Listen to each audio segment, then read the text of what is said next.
आज की ये वीडियो आप सबके बहुत काम आने वाली है, क्योंकि अगर आप खुद का भी बिजनेस शुरू करना चाहते हैं या फिर आप इन्वेस्ट करना चाहते हैं तो आज ऐसे 10 बिजनेस आइडियाज हम डिस्कस करने वाले हैं इस वीडियो के अंदर, जो मेरे हिसाब से कभी फेल नहीं होते। ऐसे बिजनेसेस जो आपको हमेशा ग्रो करते हुए दिखेंगे, जिनकी डिमांड कभी खत्म नहीं होगी। सो अगर आपको खुद का भी कोई बिजनेस करना है, इनफैक्ट आपको इन्वेस्ट करना है, तो आप ऐसी कंपनीज में इन्वेस्ट कर सकते हैं जो इन बिजनेसेस के ऊपर काम करती हैं। अब देखिए, सबसे पहले यहां पर लिखा हुआ है टोबैको। अब इंडिया के अंदर टोबैको की बात करें, फूकने वाले टोबैको की मतलब सिगरेट की बात करें, या च्युइंग टोबैको की बात करें मतलब गुटखे की, बहुत बुरी चीजें हैं, हम सबको पता है। पर ये इंडस्ट्री अब खत्म नहीं हो सकती। ये इंडिया की बिल्कुल बेस लेवल तक जाके घुस चुकी है। आप देखिए, आज की डेट में कोई भी यूथ इससे बचा नहीं हुआ। बहुत कम ऐसी पॉपुलेशन है जो टोबैको का कंज्यूमर नहीं है, अगर वो एक एडल्ट के अंदर आ रहा है तो। अब अगर ऐसी कोई चीज जिसकी डिमांड इतनी ज्यादा है और लोग इसे छोड़ेंगे नहीं, तो एज अ बिजनेस ये बहुत प्रॉमिसिंग है। मैं कई ऐसे लोगों को जानता हूं जो डिस्ट्रीब्यूटर्स हैं, टोबैको के अंदर डिस्ट्रीब्यूटर्स हैं, रीजनल डिस्ट्रीब्यूटर्स हैं, स्टेट लेवल पे डिस्ट्रीब्यूटर्स हैं, और वो हाथ भी नहीं लगाते सिगरेट को, अल्कोहल को, इनफैक्ट च्युइंग टोबैको को हाथ भी नहीं लगाते। पर वो कहते हैं हमारा बिजनेस है, और वो बहुत पैसे कमा रहे हैं, क्योंकि उन्हें पता है लोग तो इसे कंज्यूम करेंगे। अब वो खुद नहीं करते, बट उनका बिजनेस है, और ये बिजनेस आपको समझ आ रहा है कि एक बहुत अमेजिंग बिजनेस है, क्योंकि लोग इसके लिए हमेशा पैसा खर्च करने वाले हैं। तो जिस चीज के लिए लोग हमेशा पैसा खर्च करने वाले हैं, चाहे कुछ हो जाए, देश में कुछ भी हो जाए, ये इंडस्ट्री हिलती हुई मुझे नहीं दिख रही। नंबर 1। Number 2, alcohol. अगेन, मैं ड्रिंक नहीं करता, बहुत सारे लोग होंगे जो ड्रिंक नहीं करते होंगे, पर फिर ज्यादातर एडल्ट पॉपुलेशन हमारी ड्रिंक कर रही है। आज की डेट में आप सॉन्ग्स देख लीजिए, उसमें कल्चर बन गया है, कोई 4 बोतल वोडका काम मेरा रोज का, 4 बोतल वोडका काम मेरा रोज का तरीके से लोगों को कितना इन्फ्लुएंस किया जा रहा है। ये सॉन्ग्स का इम्पैक्ट ना आज की जो नई जनरेशन है उस पर बहुत ज्यादा होता है। उन्हें लगता है यार ये तो कॉमन है ना, ड्रिंक करना is very common, it is very cool. लोग बहुत कूल समझते हैं हाथ में एक ग्लास लेके घूमने को। पर अब वो कूल हो या ना हो, मैं अच्छा समझता हूँ नहीं समझता हूँ, लोग तो अल्कोहल कंज्यूम करेंगे। ऐसी कंपनीज जो अल्कोहल मैन्युफैक्चर कर रही हैं, पैसा कमा रही हैं, लोग ऐसी कंपनीज को पैसा दे रहे हैं। इनफैक्ट आप बहुत छोटे लेवल पर भी देखिए, किसी की अपनी कोई लिकर शॉप हो, देसी लैंग्वेज में बोलते हैं ठेका हो किसी का, तो आप देखिए वो बंदा पैसे कमाता नहीं कमाता, आप कहोगे बहुत पैसे कमाता है। क्योंकि वो बहुत पैसे इसलिए कमाता है क्योंकि इसकी डिमांड बहुत ज्यादा है, और इसकी डिमांड खत्म नहीं होनी। चाहे ये चीज गलत हो, एथिकली गलत हो, मॉरली गलत हो, पर लीगल है।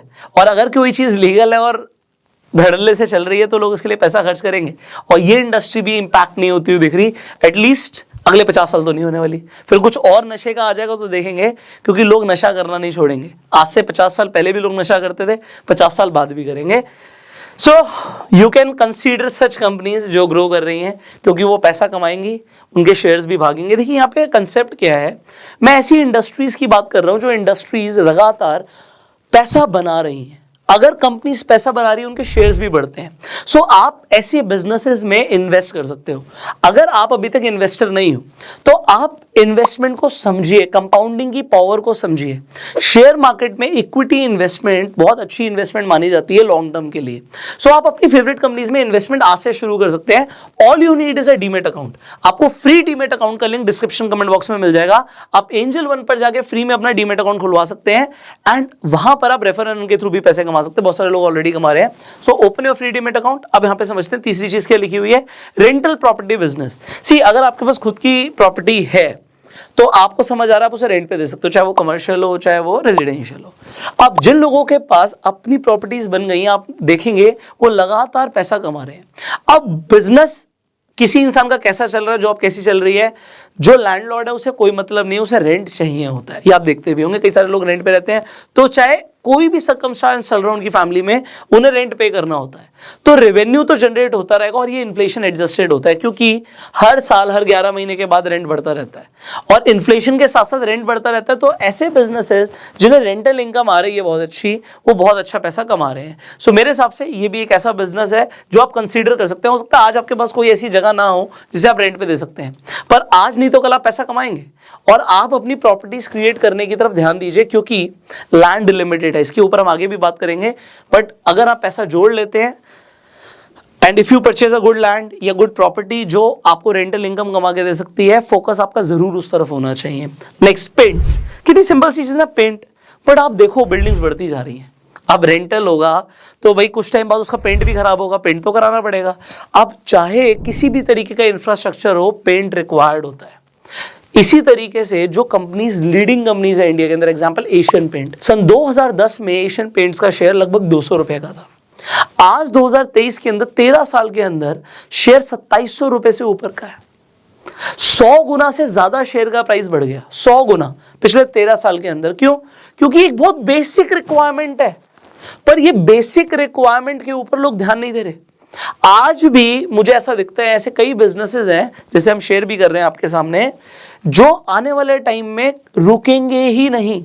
पर सवाल सिर्फ ये है कि आप उन बिजनेसेस में इन्वेस्टेड हैं या सिर्फ उनके यूजर हैं। अगर आप यूजर हैं तो आप पैसा देते रहेंगे, और अगर आप इन्वेस्टर हैं तो पैसा आपको मिलेगा। आप किस कैटेगरी में आना चाहते हैं कमेंट करके बताइए। You want to become a user और you want to become an investor. Finally ये मैंने आपको पेंट्स के ऊपर बताया, तो पेंट्स के ऊपर इंडिया की जो लीडिंग कंपनीज हैं, you can consider them. In fact paint की दुकान ही देख लीजिए, आपके आसपास अगर कोई पेंट की अच्छी दुकान है, वो इंसान पैसा कमा रहा है क्योंकि इसकी डिमांड है। तो छोटे लेवल से लेके बड़े लेवल तक अगर कोई बिजनेस बहुत अच्छा है तो लोग उसमें पैसा कमाते हैं। आपकी क्या राय है, आप बता सकते हैं। Next, marriage and event planning, ये बहुत इंटरेस्टिंग है। मैं आपको एक यहां पे एक छोटा सा एक्टिविटी करते हैं। हो सकता है बहुत सारे लोगों की अभी तक शादी ना हुई हो या हो भी गई हो, तो मेरा सवाल ये है, आप अपनी शादी में कितना खर्च करने वाले हो या आपने कितना खर्च किया? आप देखेंगे, आप हैरान हो जाएंगे। एक आम आदमी जो मंथली कमा रहा है, लगभग उसका 20 गुना अपनी शादी के लिए प्लान करता है। मतलब अगर कोई 50,000 कमा रहा है तो वो प्लान करता है कि मैं 10 लाख से अपनी शादी करूंगा। तो आप देखिए, वो फोन लेकर आ रहा है, जूता लेकर आ रहा है, कपड़ा लेकर आ रहा है। ये सारी इंडस्ट्रीज एक तरफ है, और एक बार में जहां पे वो 100 गुना पैसा डाल रहा है, वो इंडस्ट्री कितना पैसा कमाएगी। सो ये मैंने मैरिज एंड इवेंट प्लानिंग जरूर लिख दी है, बट मैरिज के अंदर सबसे पहले आता है वो कहां पे शादी करेगा। आजकल 5 स्टार्स का चलन बहुत ज्यादा बढ़ गया, लोग 5 स्टार प्रॉपर्टीज को प्रेफर कर रहे हैं, खासकर कोविड के बाद। तो क्या ऐसी कंपनीज हैं इंडिया के अंदर जो 5 स्टार होटल चेन्स रन कर रही हैं? क्या आप उसके अंदर इन्वेस्टर हैं? Think about this. आपको एक इन्वेस्टर माइंडसेट लेकर आना पड़ेगा। इनफैक्ट अगर आप खुद का भी बिजनेस शुरू करना चाहते हैं तो कितना बढ़िया बिजनेस है। एक इंसान अपनी जिंदगी का एक बहुत बड़ा पैसा मैरिज में खर्च करने वाला है, और वो इवेंट प्लानर को देने वाला है कि भैया मेरी शादी बहुत अच्छे से कराना, मुझे ये भी चाहिए, कोई कॉम्प्रोमाइज नहीं चाहिए। और वहां पर बहुत पैसा बन सकता है। ये इंडस्ट्री बहुत प्रॉमिसिंग है, कम से कम अगले 20 साल तो मैं देख रहा हूं, क्योंकि सेलिब्रिटीज ने, इंस्टाग्राम ने, सोशल मीडिया ने लोगों के दिमाग में डाल दिया कि भैया शादी हो तो ऐसी हो, और लोग पैसा खर्च करते हैं। और पैसा खर्च करते हैं तो आपको बिजनेस माइंडसेट अपना यूज जरूर करना है वहां पे कि पैसा खर्च कहां हो रहा है, क्योंकि पैसा बनेगा भी वहीं पे। नेक्स्ट यहां पे लिखा हुआ है टायर बिजनेस। तो भैया आज डीजल गाड़ी बंद हो जाए, पेट्रोल का कोई नया मॉडल आ जाए या इलेक्ट्रिक गाड़ियां आ जाए, कुछ भी हो जाए, अगर गाड़ी जब तक रोड के ऊपर चलेगी तब तक टायर चाहिए। तो आप टायर को, बहुत छोटा बिजनेस हो सकता है, समझ रहे हो, बट आपके आसपास जो टायर शॉप्स हैं, क्या वो लोग पैसा कमा रहे हैं? अगेन बिजनेस की बात करते हैं तो आप अपोलो की बात करो या एमआरएफ की बात करो या C8 की बात करो, आप देखोगे ये कंपनीज लगातार पैसा कमा रही हैं। और अगर आप कम से कम देखो, लॉन्ग टर्म होराइजन में देखें तो 10 साल में आप एमआरएफ का शेयर प्राइस देखिए, क्या वो बढ़ रहा है? दी आंसर इज यस, क्योंकि टायर बिकता जा रहा है। जब तक टायर बिकेगा, टायर घिसेगा, टायर बिकेगा, टायर घिसेगा, टायर बिकेगा। ये टायर इंडस्ट्री बहुत बड़ी इंडस्ट्री है। सो अगेन ये ऐसा बिजनेस है जो बंद नहीं होगा। लोगों को ट्रांसपोर्टेशन चाहिए, ट्रांसपोर्टेशन चाहिए तो टायर चाहिए। तो आप समझ सकते हो ये बिजनेस है जो फेल नहीं होना। Next, education. आज माँ बाप चाहे कुछ भी करें, लोन पे पैसा ले आए, अपने बच्चे को स्कूल से नहीं निकालेंगे। स्कूल और कोचिंग सेंटर की फीस वो देंगे। एजुकेशन इंडस्ट्री इतनी बड़ी है, इसीलिए आपके सामने एग्जांपल है बायजू का, अनअकैडमी का, क्योंकि ऑनलाइन हो चाहे ऑफलाइन हो, एजुकेशन के लिए लोग पैसा खर्च करते हैं। तो अब कोई छोटा कोचिंग सेंटर आपके आसपास चल रहा हो, उसका ओनर भी पैसा कमा रहा है, या फिर कोई बड़े स्कूल का ओनर जिसके पास हजारों बच्चे आ रहे हैं, वो भी पैसा कमा रहा है। तो छोटे से लेके बड़े लेवल तक एजुकेशन एक ऐसी चीज है जो बंद नहीं होगी। कोविड के टाइम पे भी जो ऑनलाइन एजुकेशन है उसे बहुत बढ़ावा मिला, क्योंकि एजुकेशन बंद नहीं हुई, उसका मोड चेंज हो गया बट बंद नहीं हुई। सो ये एजुकेशन इंडस्ट्री को आपको जरूर कंसीडर करना चाहिए। मतलब मैं तो सलाह देता हूं लोगों को, अगर आपके पास पैसा अच्छा हो तो पहला तो स्कूल और दूसरा हॉस्पिटल। आप अगर ये क्रिएट कर देते हो ना, आपकी आने वाली पुश्तें सेव हो जाएंगी, क्योंकि हॉस्पिटल्स में भी लोग आना बंद नहीं करेंगे। लोगों को बीमारियां बढ़ती चली जा रही हैं, लोगों का लाइफस्टाइल खराब होता जा रहा है, बीमारियां बढ़ती चली जा रही हैं, और लोग अपना इलाज कराने के लिए बहुत पैसा खर्च करते हैं। अगेन अगर आप बीमार पड़ते हैं बाई चांस, भगवान अगर आप बीमार पड़े, बट अगर आप बीमार पड़ते हैं, आप कौन से हॉस्पिटल में जाके अपना इलाज कराना चाहेंगे? क्या वो मैक्स हॉस्पिटल है? क्या वो फोर्टिस हॉस्पिटल है? क्या वो अपोलो हॉस्पिटल है? क्या वो मेदांता है? वो कौन सा हॉस्पिटल है?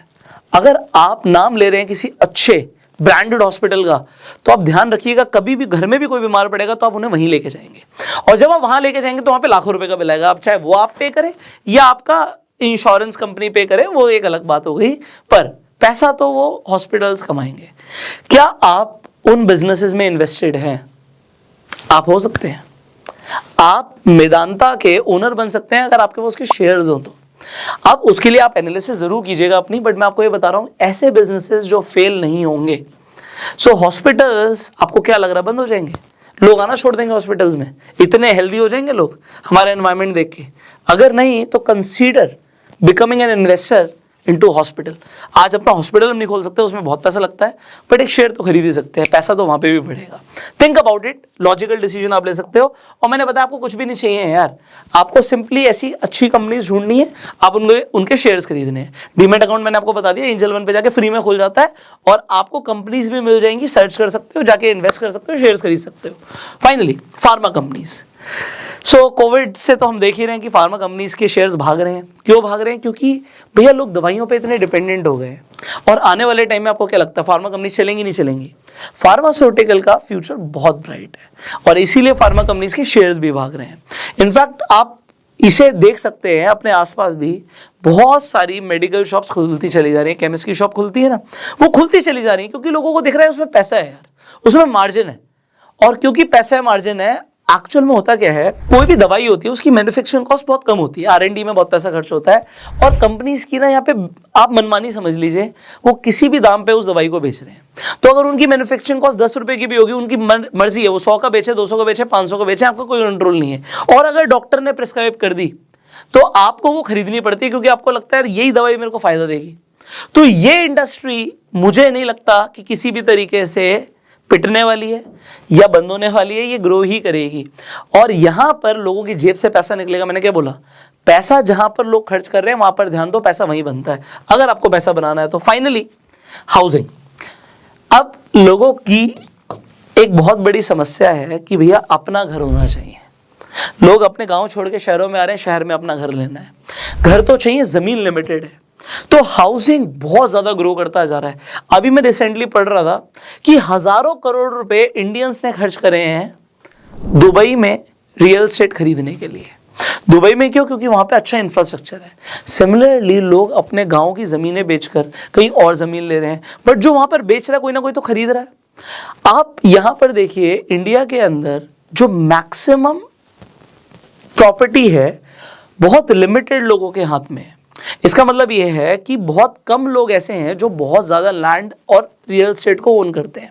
ज्यादातर लोगों के पास बहुत बड़ी बड़ी जमीनें, घर नहीं होते, पर बहुत लिमिटेड लोग ऐसे हैं जिनके पास बहुत ज्यादा जमीनें या बहुत ज्यादा रियल एस्टेट है। उसका एक सिंपल सा रीजन है उनका माइंडसेट। ये नहीं उनके पास पुश्तैनी पैसा था, कोई एक तो होता है जो शुरुआत करता है। धीरूभाई अंबानी ने भी शुरुआत करी। आने वाली उनकी जो जनरेशन है वो उनके जो एक्शंस है, जो उनकी मेहनत है, उसका डेफिनेटली उन्हें फायदा मिल रहा है। सिमिलरली आज आप इस इंडस्ट्री को इग्नोर नहीं कर सकते। Again, are you an investor into housing? क्या आप अपना घर लेने की सोच रहे हो? इनफैक्ट ऐसी बहुत सारी रियल एस्टेट कंपनीज हैं, एग्जांपल DLF, ऐसी बहुत सारी और भी कंपनीज हैं, आप स्टडी कर सकते हो और आप उनके शेयर्स खरीद सकते हो। You can become an investor. ये मार्केट ग्रो करेगी, आप पैसा बनाओगे। सो यहां पर हमने 10 बिजनेसेस डिस्कस करे हैं जो कभी फेल नहीं होंगे। नंबर 1 हमने यहाँ पे नंबर 10 से शुरू कर लेते हैं, हाउसिंग।